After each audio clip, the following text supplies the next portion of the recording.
Let's get back to the big breaking news of the morning. Deputy Attorney General Rod Rosenstein announced today that 12 Russian intelligence officers have been indicted for conspiring to interfere with the 2016 presidential election by hacking the DNC. Now, the indictments are part of Special Counsel Robert Mueller's ongoing investigation into Russia's involvement in the election. Here now to discuss U.S. retired Army Lieutenant Colonel Alan West, also a Fox News contributor and former Florida Congressman. Colonel West, thanks for joining us. Always a pleasure, Charles. Yeah, this stuff makes for great and fantastic headlines, but I think it's almost hard to call it news anymore. I think we all acknowledge that Russia meddled in our elections. And I think at this point, people are hoping that perhaps if Mueller has anything with respect to the main mission of finding collusion, we can get some news on that. Well, obviously, there are a lot of people that believe this is an aha moment. Of course, the timing of the release of this information is quite suspicious. But I think what Robert Mueller has really done is put more arrows in the quiver of President Trump as he gets ready to meet with Vladimir Putin on Monday. Because now he can sit back and he can say, look, we just had an indictment come down against 12 of your intelligence officers, so we know what has happened.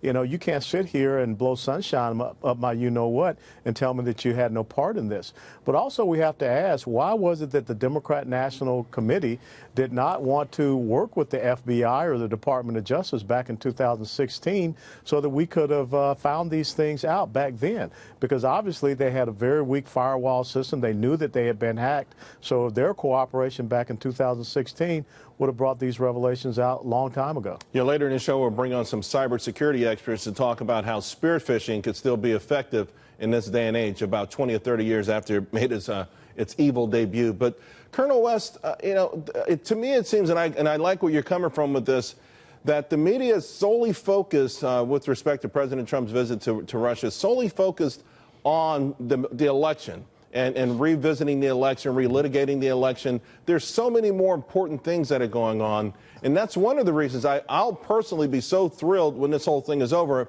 At this point, considering how long it's dragged on, I don't think they have anything on collusion. But whatever it is, I think it'll be a great thing for the American public. You're absolutely right. There's nothing there on collusion, and that's why I found it, once again, quite perplexing that House Minority Leader Nancy Pelosi and the Senate Minority Leader Senator Chuck Schumer, will come out and tell the president that he should cancel this meeting.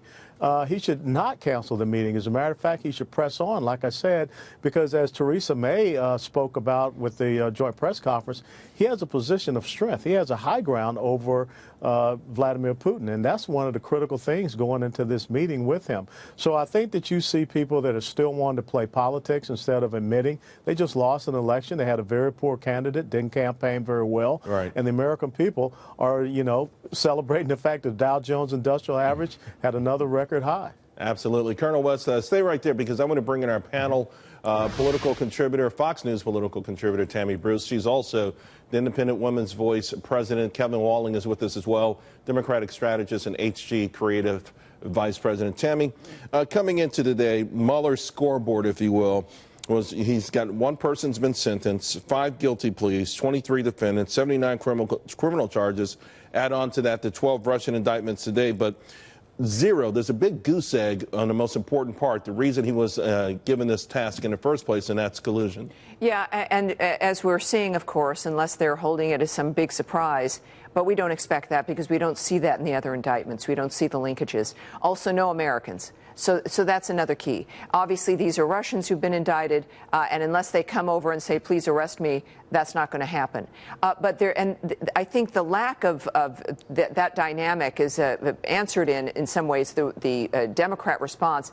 They're trying to link the Hillary 33,000 emails and Trump saying, oh, if anybody could find those, that's great, to a certain date that the Russians hacked the DNC. The fact of the matter is the Hillary server and emails had been done and over months, if not over a year, prior to that date. Mm-hmm. So there's a kind of a desperation even on the left to still try to connect those dots. So that doesn't seem to be letting up. But the facts of the matter here show that, in fact, the president, as he calls it a witch hunt, clearly indicates that that's exactly what it's been. And he's obviously talking about the collusion part, not the Russian part. Well, and then, because this is good news that we have these arrests, but the collusion thing that started this dynamic pandemic clearly has not been proven. I want to play sound from Rosenstein when he talked about that thing, about the fact, to Tammy's point, that no American indictments, and also that this did not sway the election outcome.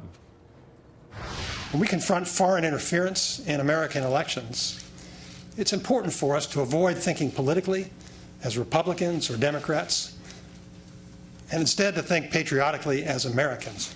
Free and fair elections are always hard fought and contentious. There will always be adversaries who seek to exacerbate our divisions and try to confuse, divide, and conquer us.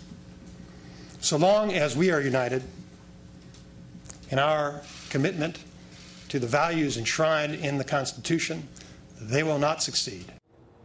Now, that wasn't the sound I wanted to play right then and there, but I was going to play it during the segment. So, Kevin, I'll ask you about both of these things. Okay, well, let's play the other soundbite for the audience, and then we'll wrap it all together. There's no allegation in this indictment that any American citizen committed a crime. There's no allegation that the conspiracy changed the vote count or affected any election result. Kevin, now back to you first. This did not change the outcome of the election, at least in this indictment.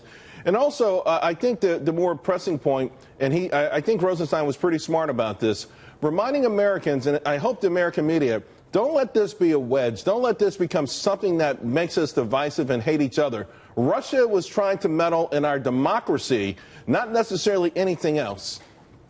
Charles, you're absolutely right, and I completely agree with Colonel West at the outset of this panel. We've got to rise above this as Republicans, Democrats, and independents. This was an attack on our country, on the very foundation of our election system.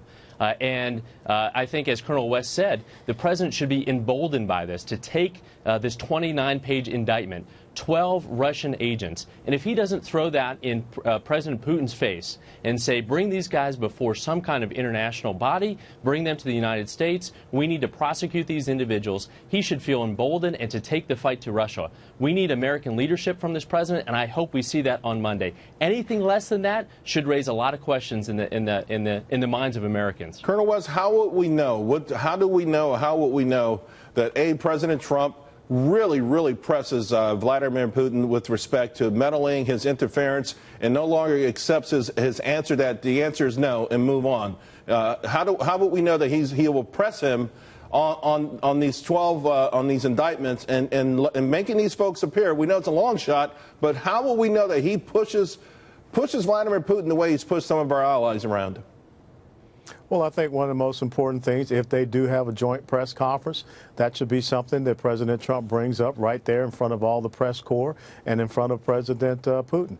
The other thing that should be happening right now is there should be a list of sanctions that are ready to go in place if Vladimir Putin decides that he is not going to turn these 12 individuals over to an international court or have them appear in the United States of America. Of course, I don't think he's going to, submit them to the United States of America, but there should be some type of punitive action that we are well aware of.